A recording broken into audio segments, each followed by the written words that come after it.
भाजपच्या पुणे शहर कार्यालयामध्ये आज मोठी गर्दी झालेली आहे। इच्छुकांना फॉर्म देण्याचं काम आज या ठिकाणी झालंय। जवळपास 1800 ते 1900 इच्छुकांनी या ठिकाणी अर्ज जे आहेत, फॉर्म जे आहेत ते भरलेले आहेत आणि या सगळ्याच्या नंतर जे शहर प्रमुख असतील किंवा या ठिकाणचे सगळे वरिष्ठ नेते असतील त्या सगळ्यांसमोर नेमके अर्ज कुणाला, उमेदवारी कुणाला द्यायची हा एक मोठा प्रश्न निर्माण झालेला आपल्याला पाहायला मिळतोय। माझ्याबरोबर शहर प्रमुख सुद्धा आहेत, त्यांच्याशी सुद्धा आपण बोलणार आहोत आणि या सगळ्याच्या नंतर नेमका कोणकोणत्या निकषांवरती हे उमेदवारी जी आहे ती दिली जाणार आहे हे सुद्धा आपण त्यांच्याकडून जाणून घेणार आहोत।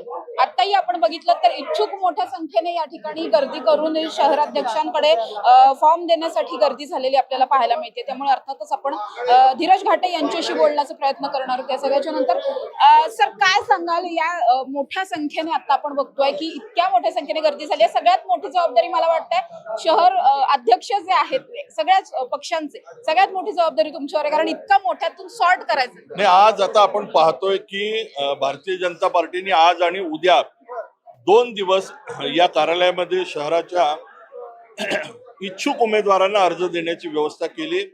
जवळजवळ 2000पेक्षा अधिक अर्ज आज सकाळपासून या ठिकाणी दिले गेलेत आणि उद्याही दिवसभरामध्ये दिले जाणार आहेत।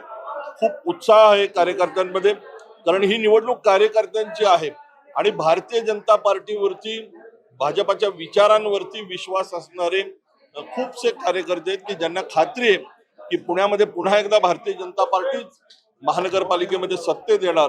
त्यामुळे खूप कार्यकर्त्यांची रीग ही भारतीय जनता पार्टीच्या कार्यालयात आज आपल्याला पाहायला मिळते। पण जेवढी मोठी रीग आहे त्यातून फार तुम्हाला मोजके अक्षरशः निवडून घ्यायचे, ते कसं होणार?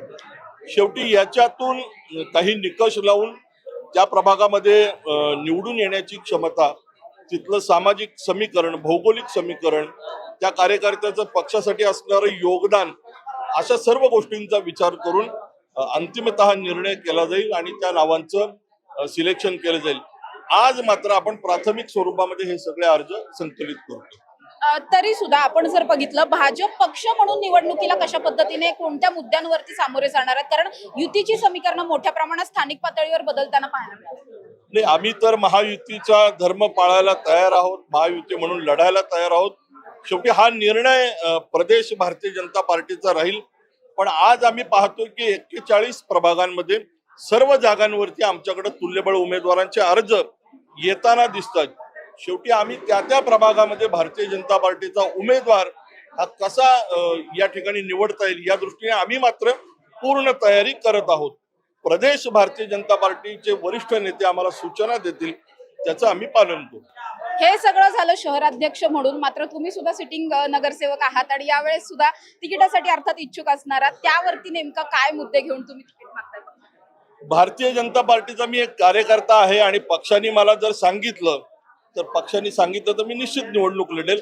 पण एक कार्यकर्ता म्हणून, या शहराचा अध्यक्ष म्हणून माझी पहिली प्रायोरिटी ही महानगरपालिकेमध्ये भारतीय जनता पार्टीची सत्ता यावी, सर्व नगरसेवक भारतीय जनता पार्टीचे निवडून यावे, याच्यासाठी राहणार आहे आणि त्या दृष्टीने आम्ही तयारीला लागलेलो आहोत।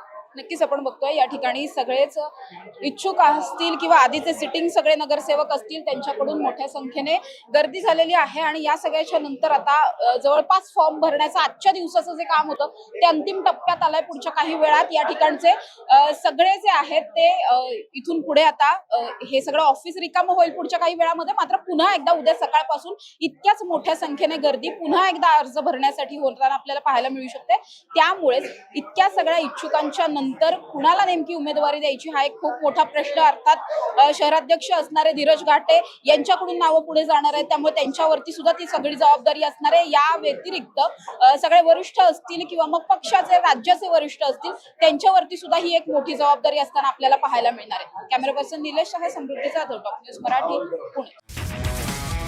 तुमची car, electric panel, data server आगीपासून सुरक्षित आहे का? नाही? मग आजच बसवा F protect temperature activated fire suppression device. यामध्ये आहे eco friendly non toxic pressurised liquid, जे आग लागल्यास क्षणार्धात ऍक्टिव्हेट होऊन आगीवरती मिळवते नियंत्रण। बसवण्यास अतिशय सोपे आणि सुटसुटीत टेकालिपचे एक दर्जेदार उत्पादन एफ प्रोटेक्ट।